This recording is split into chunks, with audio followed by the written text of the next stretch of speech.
Hello, thank you for joining us for another episode of TLC TV. I have Sam Draut with me. Sam, how are you doing? Oh, doing well. Thanks for having me on today. Oh, you know it's always a good day to have you here, have you talk about a little sports, right? That sounds good to me, yes sir.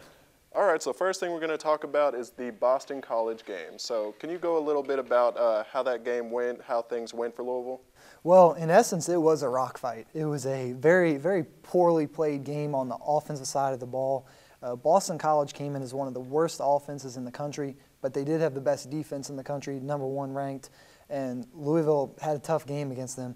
They started off and they had an open, scored on their second possession, so Louisville did look good, but then a couple turnovers in the second half really kept Boston College close, and Boston College did things that have been able to keep them into the games this year. They blocked a punt, and then we had a bad turnover, and then they punched it in from 8 yards and kept it close, but at the end, U of L was able to take care of it. The defense played extremely well against a pretty bad offense, but it was still a very good win for U of L, kind of a season-saving win when you think about it, sitting at 2-4, getting that third win to be 3-4, and now moving forward, you're 3-4, and you've got 5 games left, and you want to try to get to bowl eligibility with 6 wins. And a lot of people have talked about the quarterback situation for Louisville right now. It's a bit iffy. They've been having to switch in the quarterbacks in and out, see how they're playing. Are they hot? Are they cold tonight? How was that for the Boston College game? Lamar Jackson, he started his 4th consecutive game, and at times he looks good. He's got a good arm. He can move around in the pocket. One thing Boston College didn't allow him to do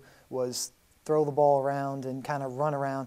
They did a really nice job kind of keeping him contained. He only ended up rushing for 15 yards. He looked a little uncomfortable. That's based around how good of their defense it is. He needs to watch out for turnovers.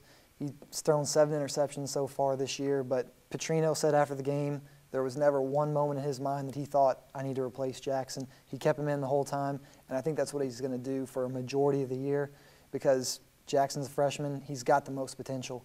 You see these plays when he looks good, so you want him to keep playing, keep developing, but right now he's going to make mistakes, and that's part of it.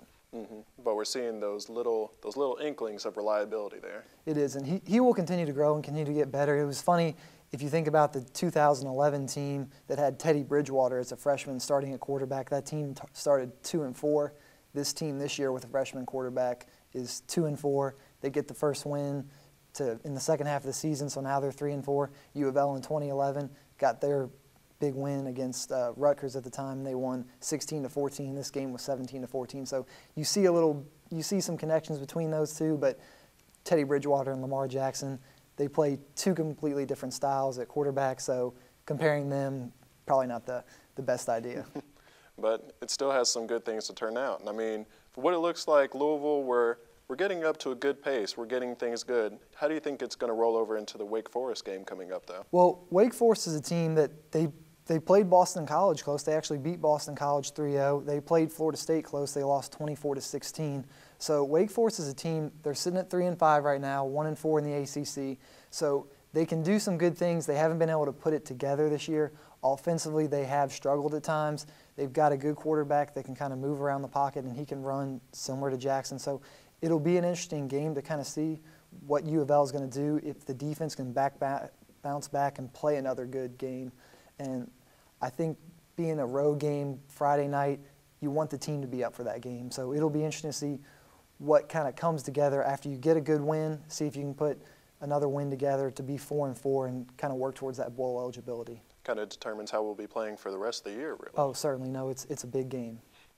So it looks like we got some good options for the Louisville football coming up. So how does the rest of the sports for Louisville look so far, though? Well, football seems pretty good, but how's the rest going? Well, it's very interesting to think about because football and then this basketball scandal's gotten a lot of the coverage. But the volleyball team right now is 10-0 in the ACC, playing extremely well, won 14 of their last 15 games. So you've got the volleyball teams playing very well. The women's basketball team's about to start their season. Women's soccer beat NC State yesterday. So you've got the smaller sports kind of making some noise. The women's golf team actually won their 4th consecutive Cardinal Cup last weekend, and they're actually playing in a tournament this weekend. So it's a good time for U of L sports when you've got these smaller sports that are kind of taking care of business and performing very well. Those sports are kind of coming to a figurehead, especially with last season with the Cardinal baseball.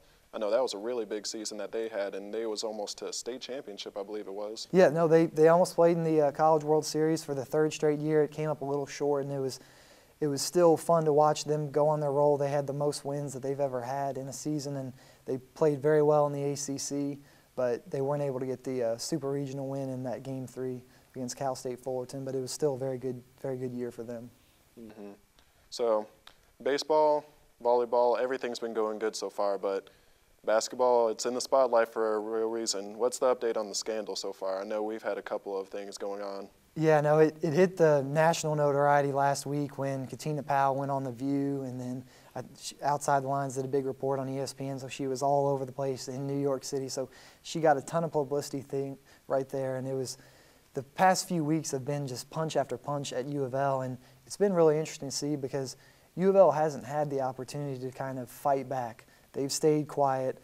Chuck Smirt, the gentleman that's doing the investigation for the University of Louisville, has been doing his due diligence. Tom Jurich, even President Ramsey hasn't really said much about it.